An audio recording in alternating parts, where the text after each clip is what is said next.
కళ్ళు నెత్తికెక్కి అహంకారంతో ముఖ్యమంత్రి కేసీఆర్ పరిపాలన చేస్తున్నాడని మునుగోడు ఉప ఎన్నికలో టీఆర్ఎస్ కు బుద్ధి చెప్పాలని బీజేపీ జాతీయ ఉపాధ్యక్షురాలు డీకే అరుణ ఘాటు విమర్శలు చేశారు. చౌటప్పల్ మండలం చిన్నకొండూరు పెద్దకొండూరు గ్రామాల్లో ఆమె విస్తృతంగా పర్యటించారు. కోమటిరెడ్డి రాజగోపాల్ రెడ్డి విజయాన్ని ఎవరు ఆపలేరని అంటున్న బీజేపీ జాతీయ నాయకురాలు డీకే అరుణతో మా నల్గొండ ప్రతినిధి Kiran Goud face to face. Munugode ఉప ఎన్నికల ప్రచారం ఉధృతమైంది. అందులో భాగంగా కోమటిరెడ్డి రాజగోపాల్ రెడ్డి తరఫున బీజేపీ జాతీయ ఉపాధ్యక్షురాలు డీకే అరుణ గారు విస్తృతంగా పర్యటిస్తున్నారు. ఈరోజు చౌటుపల్ మండలంలోని చిన్నకొండూరు పెద్దకొండూరు గ్రామాల్లో పర్యటించడంతో ఇక్కడ విశేష స్పందన లభించింది. అయితే మనం మాట్లాడదాం. మేడం, చెప్పండి, ఈ యొక్క స్పందన ఎలా ఉంది ప్రజల నుంచి? చాలా బాగుందమ్మా. ప్రజల లోపల తప్పకుండా భారతీయ జనతా పార్టీని రాజగోపాల్ గారిని గెలిపించాలనేటటువంటి అందరి లోపల ఆ ఉత్సాహం కనపడతా ఉంది. పెద్ద ఎత్తున మహిళలు, యువకులు, రైతులు పెద్ద ఎత్తున అన్ని మీటింగ్లలో ప్రతి ఊర్లో పెద్ద ఎత్తున వస్తున్నారు. మరి అందరూ కూడా ఇక్కడ మార్పు చేయాలి, తెలంగాణ రాష్ట్రంలో మార్పు రావాలి, టీఆర్ఎస్ పార్టీ అంటే ఆ పాలన పైన చాలా విసిగెత్తి ఉన్నారు. వాళ్ళ యొక్క మోసాలని, అబద్ధాలని ఇంకా మేము మోయలేమనేటటువంటి అనే విధంగా వ్యక్తం చేస్తా ఉన్నారు. ఇప్పుడు చెప్పండి, టీఆర్ఎస్ నాయకులు దాదాపు 86 మంది ఎమ్మెల్యేల పైగా కార్పొరేషన్ చైర్మన్లు ప్రతి గ్రామాన్ని ముందే వారు తమ యొక్క అపజయాన్ని ఒప్పుకుని ఈ విధంగా ప్రచారం చేస్తుకోవచ్చా? అంతే కదా, చాలా స్పష్టంగా రూలింగ్ పార్టీ నిజంగా వాళ్ళు అందిస్తున్నటువంటి పాలన చాలా బ్రహ్మాండంగా ఉంది. దేశంలోనే ఎక్కడ లేవు మేము వచ్చేటటువంటి పథకాలు అని చెప్తున్నారు. మేము చేస్తున్న పథకాలు, మేము చేసిన అభివృద్ధి దేశంలో ఎక్కడ లేదంటున్నారు, ఏ రాష్ట్రం లేదంటున్నారు. అటువంటి అప్పుడు ఇంతగానం గద్దల్లాగా వాలిపోయి ఇంటింటికి రాక్షసుల్లాగా పడి ప్రజల్ని బెదిరించుకుంటా ఓట్ల కోసం ఇచ్చేయాల్సినటువంటి అవసరం లేదు. ఈ రోజు పెద్ద ఎత్తున వాళ్ళు మరి ఇంత పెద్ద ఎత్తున ఊర్లలో ఉండి ప్రజల్ని భయపడించుకుంటా ఈ ఎటనన్నా గెలవాలి, భయపడించనే గెలవాలంటే దీనికి వచ్చిండ్రు. ఒక పక్క ఓడిపోయినా పర్వాలేదు అంటున్నాడు కేటీఆర్, ఒక పక్కన ఇది మాకు యూనిట్ టెస్ట్ అంటున్నాడు. సో వాళ్ళకి కాన్ఫిడెన్స్ పోయింది. ఇక్కడ ప్రజలు తిరస్కరిస్తా ఉన్నారు టీఆర్ఎస్ పార్టీని, కేసీఆర్ అనేటటువంటిగా స్పష్టమైతా ఉంది.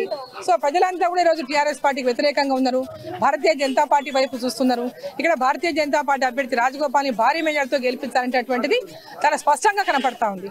కేటీఆర్ ఏమంటుంటే 18,000 కోట్లు కనుక ఇస్తే మేము విత్డ్రా చేసుకున్న కామెంట్ కూడా చేశారు. దాని పట్ల మీ స్పందన? 18,000 కోట్లు వాళ్ళకి ఎందుకు ఇస్తారు? వాళ్ళు దోచుకున్న జరపదా? తెలంగాణ మొత్తం లక్షల కోట్లు దోచుకున్నారు. ఈ 18,000 కోట్లు రాజగోపాల్ ఎందుకు ఇవ్వాలి? వాళ్ళకు ఎందుకు ఇవ్వాలి? నాకు అర్థం కాలేదు ఎందుకు ఇవ్వాలి. ఆయన 18,000 కోట్లు ఆయనకు ఎందుకు ఇస్తాడు? రాజగోపాల్ అంటే ఆయనకి ఇంకా డబ్బులు ఆఖరి తీరలేదా? అవినీతి ఆఖరి కేటీఆర్ గారికి తీరలేదా? ఇంకా వీడ ప్రజల యొక్క మునుగోడు అభివృద్ధి కోసం, తెలంగాణ ప్రజల యొక్క ఆకాంక్షలు నెరవేరనందుకు, తెలంగాణ ప్రజల్ని నిట్ట నిలువున కేసీఆర్ మోసం చేసినందుకు, భారతీయ జనతా పార్టీతోనే తెలంగాణలో అభివృద్ధి సాధ్యమని, తెలంగాణ ప్రజల కలలు భారతీయ జనతా పార్టీతోనే నెరవేరుతాయని ఈరోజు రాజగోపాల్ గారు, కాంగ్రెస్ పార్టీ కూడా పూర్తిగా విఫలమైంది, ప్రజల లోపల విశ్వాసాన్ని కోల్పోయింది, ఒక మంచి నాయకత్వాన్ని కేంద్రంలో అందించలేకపోతా ఉంది, ప్రజల విశ్వాసాన్ని చూరగొంచలేకపోతా ఉంది. తెలంగాణలో కూడా ఈరోజు ప్రజల యొక్క విశ్వాసాన్ని తెలంగాణలో కూడా కాంగ్రెస్ పార్టీ కోల్పోయిన నేపథ్యంలోనే అది భారతీయ జనతా పార్టీతోనే సాధ్యం. తెలంగాణ ప్రజలు కలలు నిజం చేసే శక్తి భారతీయ జనతా పార్టీకే ఉంది. నరేంద్ర మోదీ గారు కేంద్రంలో ఈరోజు ఏ విధంగా సుపరిపాలన అందిస్తూ దేశాన్ని ఏ విధంగా ముందుకు నడిపిస్తున్నాడో తెలంగాణ కూడా అదే విధంగా ముందు నడిపించాలంటే భారతీయ జనతా పార్టీతో ఉండాలని ఈరోజు రాజగోపాల్ భారతీయ జనతా పార్టీలో చేరిండ్రు, రాజీనామా చేసిండ్రు. ఉప ఎన్నిక వచ్చింది మునుగోడు అభివృద్ధి కోసం. హుజురాబాద్ లో ఏ విధంగా అయితే ఉప ఎన్నిక వస్తే అభివృద్ధి కోసం లక్షల వేల కోట్లు ఖర్చు పెట్టిండ్రో, ఇట్లా రాజీనామా చేస్తారన్న మరి నా నియోజకవర్గ అభివృద్ధి ఎత్తనేటటువంటి లక్ష్యంతో ఈరోజు రాజీనామా చేసిండ్రు. ఈరోజు ఆ రాజీనామా చేసినప్పుడు సిగ్గులేనటువంటి మాటలు టీఆర్ఎస్ పార్టీ వాళ్ళు మాట్లాడుతున్నారు.